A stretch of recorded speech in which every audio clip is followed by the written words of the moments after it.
तो hi students, कैसे हैं आप सभी। तो आज हम करने वाले क्लास 9 का बहुत इजी चैप्टर जो है पॉलिनोमियल, इसकी एक्सरसाइज नंबर पहली यानी कि फर्स्ट 2.1 एक्सरसाइज हम कर रहे हैं, आज कवर कर रहे हैं।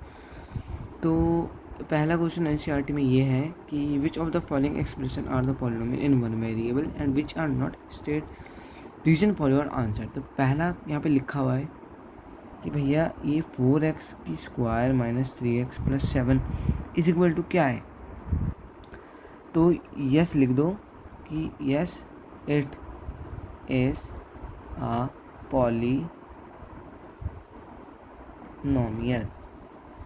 दूसरा देखेंगे तो इसमें भी यस है, पॉलिनोमियल है। अब मैं आपको ये एक चीज़ समझा देता हूँ कि आप पॉलिनोमियल कैसे फाइंड करोगे कि पॉलिनोमियल है या नहीं है। देखो क्या होता है कि ये वन वेरिएबल में है या टू वेरिएबल में, आपको कैसे पता चलेगा मैं बताता हूँ। ये देखो एक्स यानी कि पहला वेरिएबल है। जैसे मैं आपको बताता हूँ वेरिएबल्स क्या होते हैं। जैसे वेरिएबल्स होते हैं आपके एक्स या वाई हो गया, आपका वाई हो जाएगा, ए के, ऐसे करके जितने भी होते हैं ना, ये सब आपके जो होते हैं वेरिएबल्स होते हैं। ये सब आपके वेरिएबल्स होते हैं, ये सब आपके ना वेरिएबल्स होते हैं। तो वेरिएबल्स के बारे में एक और इम्पॉर्टेंट बात है कि वेरिएबल्स ना कभी भी मतलब ऐसे बाय में नहीं होते। जैसे ये मान लो 2/x, ये लिखा है x प्लस, तो ये कभी नहीं होगा। और ना कभी वो ऐसे रूट में होंगे, x जिस रूट में आ गया ना। तो ये जब ऐसे कहीं पे वेरिएबल दिखेंगे तो पहले ही बिना किसी बात के सोचो समझो यहाँ पे लिख दो कि no it is not polynomial. क्या पूछ रहा है कुछ नहीं मैटर करता उस वक्त कि वन वेरिएबल या टू वेरिएबल। बस आपको इतना रिमेंबर करना है कि पॉलिनोमियल वेरिएबल्स कभी भी रूट में नहीं होते और बाय में नहीं होते। ठीक है, अब थर्ड क्वेश्चन पे आते हैं। अब देखो जैसे मैंने आपको ऊपर बताया था कि वेरिएबल कभी भी रूट में नहीं होते, इसमें रूट पे आ गया, भले ही एक आया है एक बाहर है, पर फिर भी ये नॉट पॉलिनोमियल हो गया।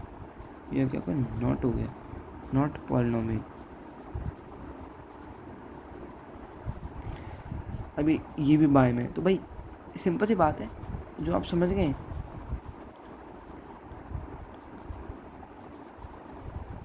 भाई ये भी नहीं, तो ठीक है, ये दो तो समझ आ गए। अब भाई ये वाला कैसे समझोगे।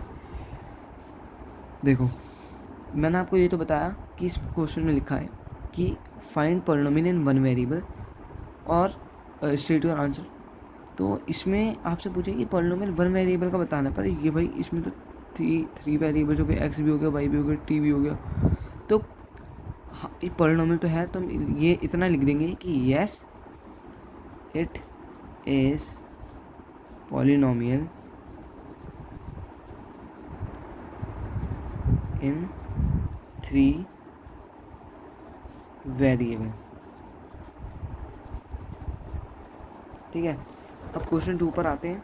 ये है आपका question 2, coefficient find the coefficient of x2 in each of the following. देखो पहला आपको समझ गई कि पहला है कि 2 प्लस x2 प्लस x, दूसरा भी माइनस x2 प्लस x3, और तीसरा x2।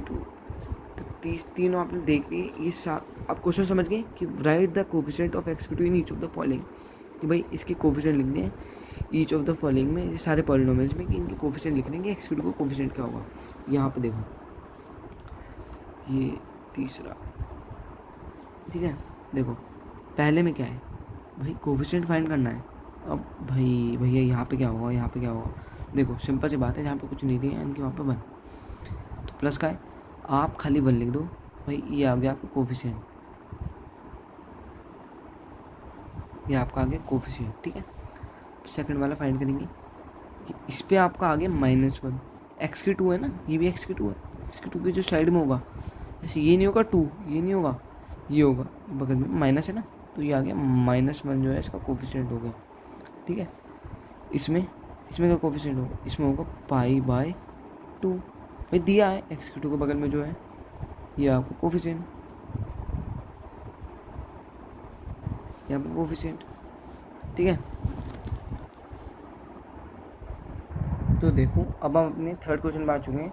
Give one example of each of a binomial of degree 35 and a monomial of degree 100। तो इसमें क्या दिया है कि आपको दिया है कि भाई आपको एक एग्जांपल मतलब एक लिखना है कि एक बायोनोमियल जिसकी डिग्री हो 35 और एक मोनोमियल जिसकी हो डिग्री 100।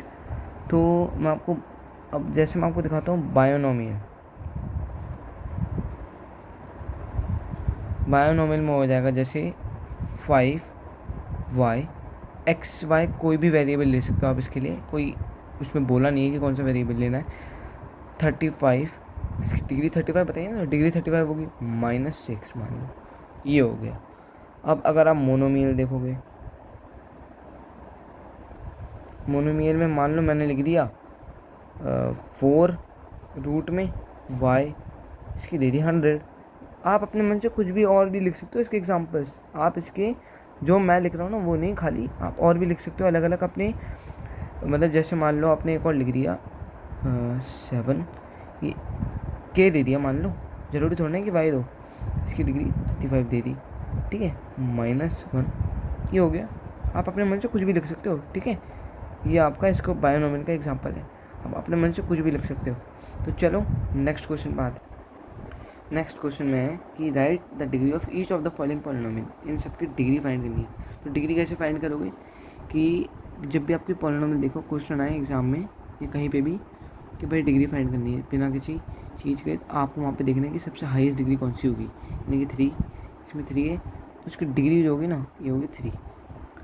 मैंने कैसे फाइंड करा, जो सबसे हाईएस्ट पावर होगी, सबसे हाईएस्ट पावर होगी डिग्री की, यानी कि मान लो 3 की जगह मान लो 4 दी होती, 5 दी होगी या 2 दी होती, तो आप ये सब लिख देते। अब इसमें सबसे ज़्यादा थे 3, 2 नहीं लिखूँगा मैं, 3 लिखूँगा, ठीक है, चाहे वो मान लो यहाँ पे जैसे स्टार्टिंग में 2 दिया है, 2 दिया है, यहाँ पे 4 दिया है, यहाँ पे 3 दिया है, तो चाहे वो कहीं पे भी दिया हो आपको सबसे हाईएस्ट पावर लिखनी है। जैसे 4 होगा तो 4 लिख दो यहाँ।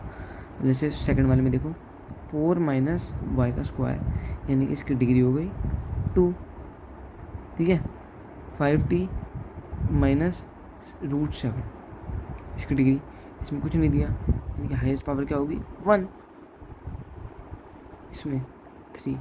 अब भाई ये खाली पड़ा है, इसके ऊपर आप 1 तो लिखोगे नहीं, इसकी पावर में 1 तो आएगा नहीं, तो ये 0, ये खाली एक सिंगल नंबर है ना, इसके सामने 0। तो चलो अब इस एक्सरसाइज की लास्ट क्वेश्चन पे आते हैं, बहुत ईजी क्वेश्चन है वो भी, आप ऐसे कर लोगे। तो चलो लास्ट क्वेश्चन पे आते हैं। तो ये रहा अपना लास्ट क्वेश्चन इस एक्सरसाइज का। इसमें दिया है कि classify the following polynomial as linear, quadratic and cubic polynomials. अरे भैया ये क्या दे दिया।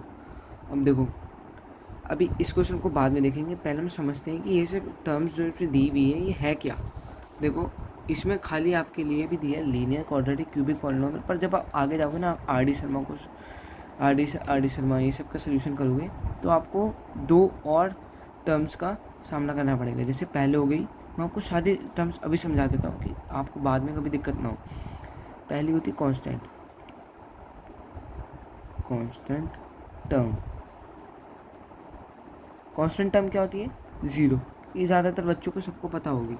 कांस्टेंट, ये स्पेलिंग गलत लिख दी, कांस्टेंट टर्म यानी कि 0, ठीक है, कांस्टेंट टर्म होती है 0। अब जैसे दूसरे पे आ जाओ, ये हो गया लीनियर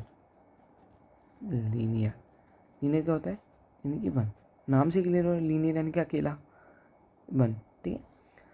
दूसरा आ गया जैसे क्वाड्रेटिक, ADRATIC, क्या है क्वाड्रेटिक। भाई ये क्या होता है, क्वाड्रेटिक क्या होता है 2, ठीक है, क्वाड्रेटिक हो गया। एक क्या इसमें लिखा है क्वेश्चन में, क्यूबिक ये होता है 3। और लास्ट जो टर्म होती है वो होती है अपनी बाय क्वाड्रेटिक,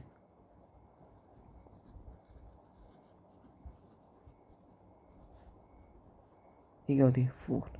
अभी आपकी क्लास 9th में इतने ही हैं, अभी इतने ही करो, बाकी 10th में और बढ़ेंगी आगे टर्म्स, तो अभी इतनी ही है, ठीक है। अब मैं आपको इसके क्वेश्चन देता हूँ कुछ, जैसे मान लो ये पहला, ये जो हमने छोड़ा था, अब आपको कुछ क्लियर हुआ थोड़ा सा। देखो कांस्टेंट टर्म, कोई घबराने की बात नहीं है। सबसे पहले सोचो कि constant term 0, linear first, quadratic second, cubic third, by quadratic fourth. By quadratic तो बहुत कम आती है, क्यूबिक क्वाड्रेटिक और लीनियर आती है ज़्यादातर। तो ये आपकी कौन सी 2 की पावर, तो ये हो गया क्यूबिक, ये हो गया क्यूबिक पॉलिनॉमियल भी लिख दो। मैं हर एक का एक एक एग्जांपल लेके लेता हूँ, ठीक है। अब जैसे x प्लस एक्स की 3 ले लो, ठीक है।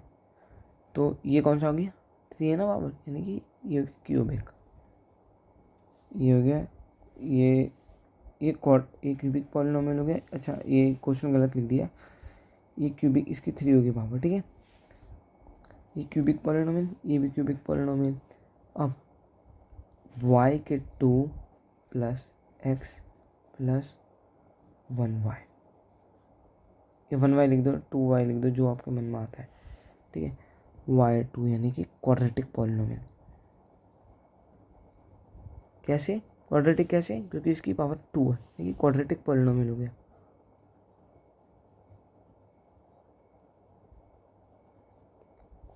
अब एक और ले लो, जैसे 1 प्लस एक्स, इसमें कुछ नहीं दिया, खाली है ये भी, तो ये लीनियर।